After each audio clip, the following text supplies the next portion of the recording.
प्यारे बच्चों, आज का क्लास आप सभी के लिए बहुत ज्यादा इम्पोर्टेंट है क्योंकि इस क्लास में हम लेके आए हैं आपके लिए 12th क्लास के हिंदी का top 100 most important objective question. और बच्चों, यहां से आपके बोर्ड एग्जाम में हर एक बार प्रश्न पूछे जाते हैं, तो आज के क्लास को बिल्कुल ध्यान से देखिएगा और आज के क्लास में दिए जाने वाले सारे प्रश्नों को आप लोग अच्छे से याद भी करते चलिएगा। ओके जी, चलिए फिर क्लास को स्टार्ट करते हैं। आप लोग भी हमारे साथ आंसर को चैट सेक्शन में लगाते चलिएगा और लास्ट में बताइएगा इस 100 ऑब्जेक्टिव में आप लोग सही कितना कर पाते हो। ओके जी, चलो जी, पहला नंबर सवाल आपके सामने है, आपके फोन के स्क्रीन पर है, तो सारे बच्चे आंसर को जरूर लगाते चलिएगा चैट सेक्शन में। और पहला नंबर सवाल पूछा जा रहा है, बालकृष्ण भट्ट ने कौन सा मासिक पत्र निकाला था। अब आपको बताना है बालकृष्ण भट्ट साहब ने कौन सा मासिक पत्र निकाला था, तो उसका नाम था Hindi Pradeep. Correct answer option number C हो जाएगा। 1 का क्या होगा बच्चों, ऑप्शन सी बिल्कुल करेक्ट हो जाएगा, तो सारे बच्चे इसको याद रखोगे। चलो आगे बढ़ते हैं। दूसरा नंबर सवाल देखिए, पूछा जा रहा है, बातचीत शीर्षक निबंध के निबंधकार कौन है।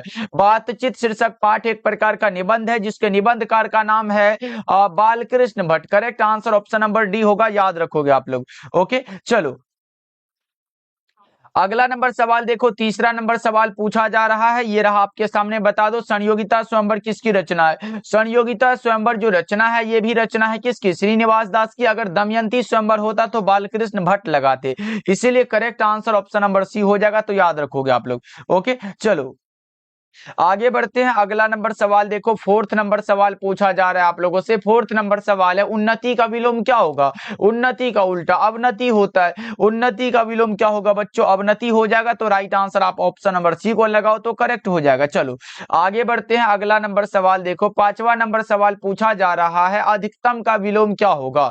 अधिकतम का विलोम न्यूनतम होता है, अधिकतम का क्या होगा बच्चों, न्यूनतम हो जाएगा। अब लगा दो जल्दी से, क्या होगा इसका करेक्ट आंसर।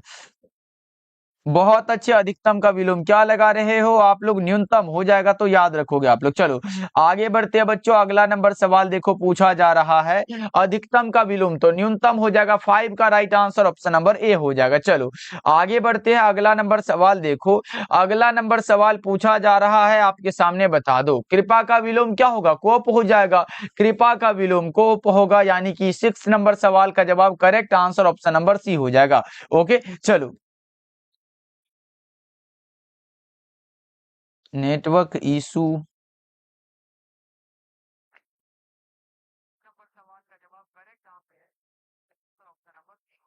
चलो आगे बढ़ते हैं। 7 नंबर सवाल देखो, पूछा जा रहा है। 7 नंबर सवाल है, अपमान का पर्यायवाची क्या होगा।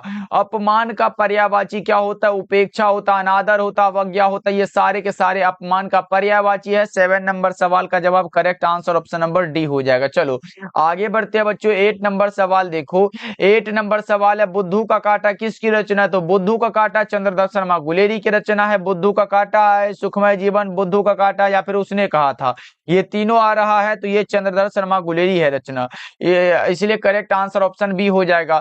चलो आगे बढ़ते, अगला नंबर सवाल देखो, निम्न में कौन सी रचना गुलेरी जी की नहीं है। निम्नलिखित में कौन सी रचना है जो गुलेरी जी की नहीं है। तो सबको पता होगा सर, जूठन जो रचना है, ये तो रचना वाल्मीकि जी की रचना है। ये किसकी है बच्चों, ये वाल्मीकि जी की रचना है, ओम प्रकाश वाल्मीकि की, इसीलिए correct answer option number D हो जाएगा। ओके बच्चों, चलो जितने बच्चे नए नए जुड़ रहे हो तो क्लास को लाइक करते चलिएगा।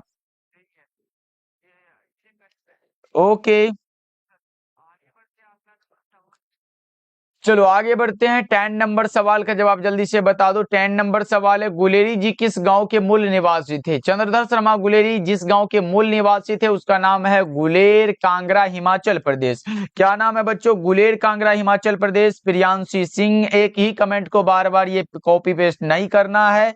ओके चलो आगे बढ़ते हैं। 11 नंबर सवाल देखो, पूछा जा रहा है। 11 नंबर सवाल है, सूरदास का जन्म कब हुआ था। देखो अगर सूरदास का जन्म पूछे, अगर सूरदास का जन्म पूछे तो वो हुआ था 1478 ईस्वी में।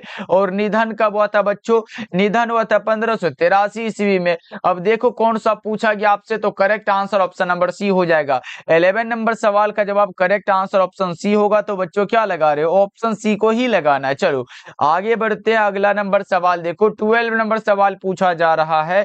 12 नंबर सवाल है कि हवा का पर्यायवाची क्या होगा। हवा का पर्यायवाची क्या होगा? पवन होगा, समीर, अनिल, इनमें से सभी। Correct answer option number D हो जाएगा।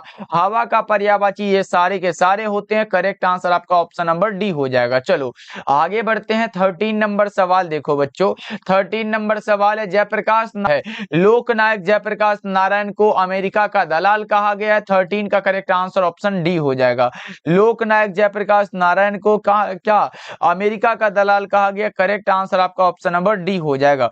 ओके बच्चों, चलो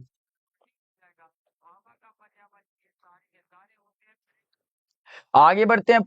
14 नंबर सवाल का जवाब बता दो। फ्री प्रेस के मालिक कौन थे? सदानंद जी थे। आपका सही जवाब ऑप्शन सी हो जाएगा। चलो जी 15 नंबर सवाल को देखते हैं। जयप्रकाश नारायण मार्क्सवादी कब बने थे? लोकनायक जयप्रकाश नारायण। पहले आप लोगों से ये एक प्रश्न रहा कि जयप्रकाश नारायण के रचना का नाम क्या? जल्दी से बता दो,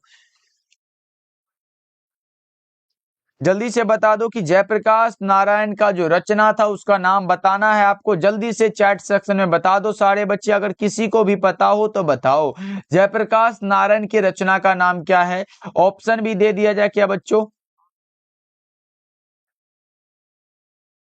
जयप्रकाश नारायण की रचना का नाम है संपूर्ण क्रांति। और आपका करेक्ट आंसर कौन सा होगा? ऑप्शन नंबर डी हो जाएगा। याद रखोगे, संपूर्ण क्रांति एक प्रकार का भाषण है। देने वाले का नाम क्या है? ओके, चलो बहुत अच्छे। आगे बढ़ते हैं। अगला नंबर सवाल देखो, 16 नंबर सवाल है अर्धनारीश्वर कल्पित रूप है। अर्धनारीश्वर शंकर और पार्वती के कल्पित रूप होते हैं बच्चों। करेक्ट आंसर ए हो जाएगा। अर्धनारीश्वर शंकर और पार्वती का कल्पित रूप है। बहुत अच्छे कॉल लगा है राजदीप राजन, बहुत अच्छे। चलो आगे बढ़ते हैं। 17 नंबर सवाल देखो, पूछा जा रहा है अर्धनारीश्वर का किस विद्या से संबंध है? अर्धनारीश्वर एक प्रकार का निबंध है। अर्धनारीश्वर एक प्रकार का निबंध है।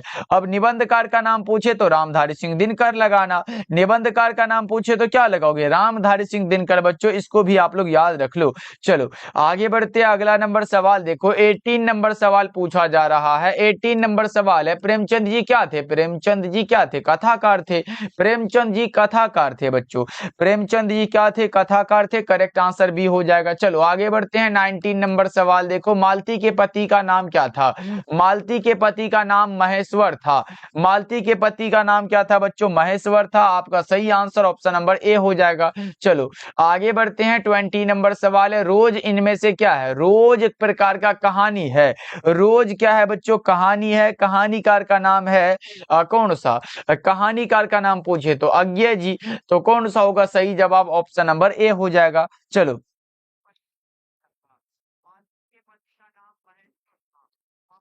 नेटवर्क क्लियर है बच्चों? एक बार सारे बच्चे बता दो। आज हमें लगता है कि क्लास का नोटिफिकेशन आज नहीं गया है।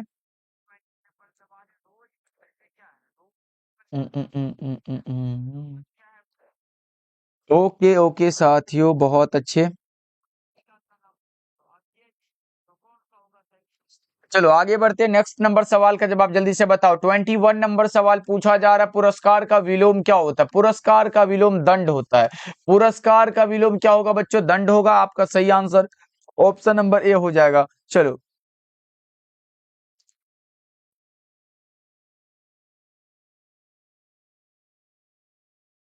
22 नंबर सवाल है कान देना मुहावरे का अर्थ क्या होता है? कान देना मतलब ध्यान देना। आपका सही आंसर ऑप्शन नंबर सी हो जाएगा 22 का। चलो आगे बढ़ते हैं। अगला नंबर सवाल देखो, रोज के सच्चिदानंद हिरानंद वात्स्यायन, बहुत अच्छे। आगे बढ़ते हैं। अगला नंबर सवाल देखो, अगला नंबर सवाल है 23 नंबर सवाल, हाथ मलना मुहावरे का अर्थ क्या होता है? हाथ मलना मुहावरे का अर्थ क्या होगा बच्चों? हाथ मलना मुहावरे का अर्थ होता है पछताना। क्या होता है? पछताना। Correct answer option number D हो जाएगा। चलो 24 नंबर सवाल को देखते हैं। भगत सिंह का संपूर्ण परिवार क्या था? भगत सिंह का संपूर्ण परिवार था स्वाधीनता सेनानी। भगत सिंह का संपूर्ण परिवार था स्वाधीनता सेनानी। करेक्ट आंसर सी हो जाएगा बच्चों। चलो 25 नंबर सवाल है चोरा चोरी कांड कब हुआ था? 1922 ईस्वी में। यानी कि 25 नंबर सवाल का जवाब करेक्ट आंसर बी हो जाएगा। चलो आगे बढ़ते हैं। अगला नंबर सवाल देखो, और 26 नंबर सवाल है मलिक मोहम्मद जैसी की कौन सी रचना है? कौन सी रचना है? तो पद्मावत तो मलिक मोहम्मद जैसी की रचना है। पद्मावत किसकी रचना है बच्चों? मलिक मोहम्मद जैसी की रचना है। चलो आगे बढ़ते हैं, अगला नंबर सवाल देखो, 27 नंबर सवाल है, ओम प्रकाश वाल्मीकि को परिवेश सम्मान कब दिया गया था? ओम प्रकाश वाल्मीकि को 1995 ईस्वी में परिवेश सम्मान दिया गया था। Correct answer option number C हो जाएगा। चलो आगे बढ़ते हैं, 28 नंबर सवाल देखो, 28 नंबर सवाल है, भाई बहन में कौन सा समास है? भाई बहन में समास बता दो आप लोग। भाई बहन में कौन सा समास होगा? द्वंद्व समास होगा। 28 का right answer option number A हो जाएगा। चलो आगे बढ़ते हैं, मात्र आज 50 ऑब्जेक्टिव को करवाएंगे बच्चों। चलो आगे बढ़ते हैं, 29 नंबर सवाल देखो, पूछा जा रहा है, कमल नयन में कौन सा समास है? कमल के समान नयन, कमल के समान नयन यानी कि ये हमारा कर्मधारय समास होगा, क्योंकि अगर तुलना की बात हो रही हो तो वो हमारा कर्मधारय समास हो जाता है। चलो आगे बढ़ते हैं, नवरत्न में कौन सा समास है?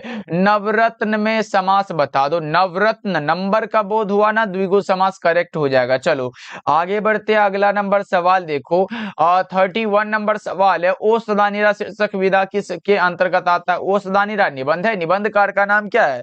जगदीश चंद्र माथुर है बच्चों। चलो आगे बढ़ते हैं, 32 नंबर सवाल देखो, 32 नंबर सवाल है, 10 तस्वीरें के रचनाकार कौन है? जगदीश चंद्र माथुर। 10 तस्वीरें के रचनाकार का नाम जगदीश चंद्र माथुर है बच्चों। करेक्ट आंसर बी होगा। बहुत अच्छे, पूनम, गौरव, हिमांशु, विक्रम है, उसके बाद सन्नी है, सूरज, बहुत अच्छे बच्चों। चलो आगे बढ़ते हैं, अगला नंबर सवाल देखो, 33 नंबर सवाल पूछा जा रहा है कि नाटक के क्षेत्र में जयशंकर प्रसाद के बाद की सबसे बड़ी प्रतिभा कौन माने जाते हैं? वे तो माने जाते हैं मोहन राकेश। कौन है बच्चों? मोहन राकेश। 33 नंबर सवाल का जवाब करेक्ट आंसर डी हो जाएगा। चलो हाँ आगे बढ़ते हैं, ये रहा 34 नंबर सवाल, उपभाषा में कौन सा उपसर्ग है?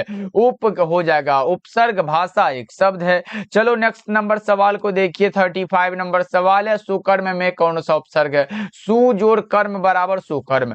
35 का करेक्ट आंसर ए हो जाएगा। सुकर्म में कौन सा? सु जोड़ कर्म बराबर सुकर्म होता है बच्चों। आपका correct answer option number A होगा, तो याद रखोगे आप लोग। चलो आगे बढ़ते हैं, ये रहा 36 नंबर सवाल आपके सामने, बताओ मोहन राकेश का जन्म कब हुआ था? 8 जनवरी 1925 को जन्म हुआ था और 3 दिसंबर 1972 को इसका निधन हो गया था। ओके चलो,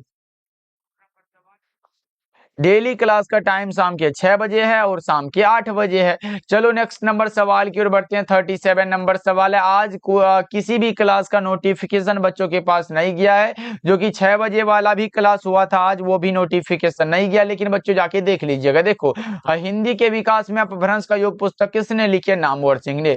हिंदी के विकास में अपभ्रंश का योग पुस्तक लिखा गया है नामवर सिंह के द्वारा। Correct answer option number A हो जाएगा। चलो आगे बढ़ते हैं, 38 नंबर सवाल देखो, 38 नंबर सवाल है, कामायनी के कवि कौन है?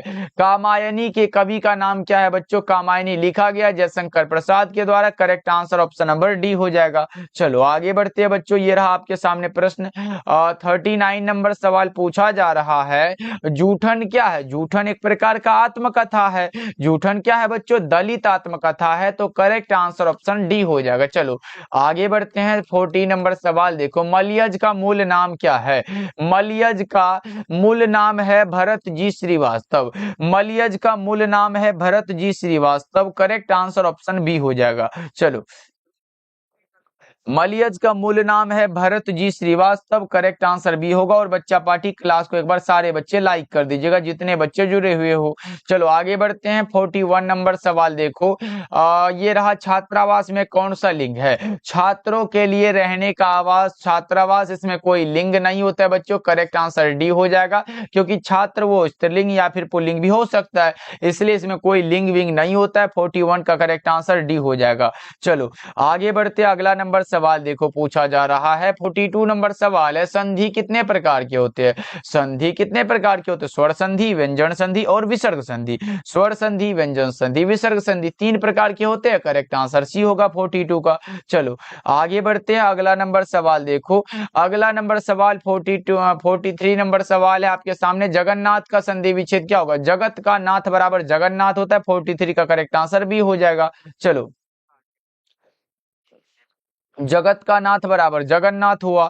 चलो 44 नंबर सवाल है, आलोचना त्रैमासिक के प्रधान संपादक कौन थे? नामवर सिंह थे। करेक्ट आंसर सी हो जाएगा 44 का। चलो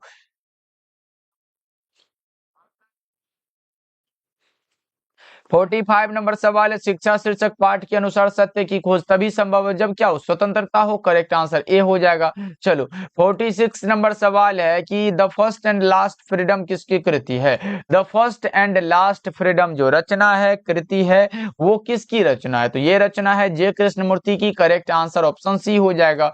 चलो आगे बढ़ते हैं। 47 नंबर सवाल है, निम्न में कौन सी कृति जायसी की नहीं है, नहीं है पूछा गया है, तो ये भक्तमाल जो रचना है बच्चों, ये नाभादास की रचना है। भक्तमाल किसकी रचना है बच्चों, भक्तमाल नाभादास की रचना, इसीलिए आपका करेक्ट आंसर ऑप्शन डी हो जाएगा। ओके चलो आगे बढ़ते अगला नंबर सवाल देखो। 48 नंबर सवाल पूछा जा रहा है, मीरा ने अपना प्रियतम किसे माना है, कृष्ण को। मीरा ने अपना प्रियतम माना है कृष्ण को। करेक्ट आंसर बी होगा। 49 नंबर सवाल देखो, कृष्ण भक्ति शाखा के कवि कौन है। कृष्ण भक्ति शाखा के कवि का नाम है सूरदास। कृष्ण भक्ति शाखा के कवि कौन है बच्चों, Surdas. Correct answer option number B हो जाएगा। चलो आगे बढ़ते अगला नंबर सवाल देखो। 50 नंबर सवाल है आपके सामने, बता दो सूरदास के दीक्षा गुरु का नाम क्या था। अगर आपसे पूछे सूरदास के दीक्षा गुरु का नाम क्या था, तो आपका आंसर आना चाहिए कि सर इसके दीक्षा गुरु का नाम था Mahaprabhu Vallabhacharya. Correct answer option number C हो जाएगा। तो क्या लगाओगे बच्चों, याद रखोगे, आपसे पूछेगा तुलसीदास के दीक्षा गुरु का पता हो कि तुलसीदास के दीक्षा गुरु कौन थे, तो जल्दी से बता दो। किसी भी बच्चे को पता हो तो बताओ बच्चों, तुलसीदास के दीक्षा गुरु का नाम क्या था। तुलसीदास के दीक्षा गुरु का नाम बताओगे क्या कोई बच्चे, तुलसीदास के दीक्षा गुरु का नाम क्या था। चलो दो ऑप्शन आपको देते हैं, ए में लिख देते हैं कौन, ए में लिख दो शेष सनातन। ए में लिख देते हैं बच्चा पार्टी, यहाँ पे याद रखोगे, ए में लिख लो शेष सनातन। ए में क्या होगा बच्चों, याद रखना, ए में क्या दे रहे हैं, शेष सनातन। उसके बाद दूसरा में ले लो, बी वाला ऑप्शन में ले लो नरहरि दास, नरहरि, उसके बाद दास। अब लगा दो ए होगा बी होगा। तुलसीदास के दीक्षा गुरु कौन थे, जल्दी से बता दो, जल्दी से बता दो तुलसीदास के दीक्षा गुरु कौन थे, शेष सनातन थे या फिर नरहरि दास थे। ओके बहुत अच्छे, पूनम लगाए हैं सर, नरहरि दास हो जाएगा। उसके बाद राजदीप रंजन भी लगाए हैं, नरहरि दास हो जाएगा। उसके बाद कौन है, उसके बाद कोई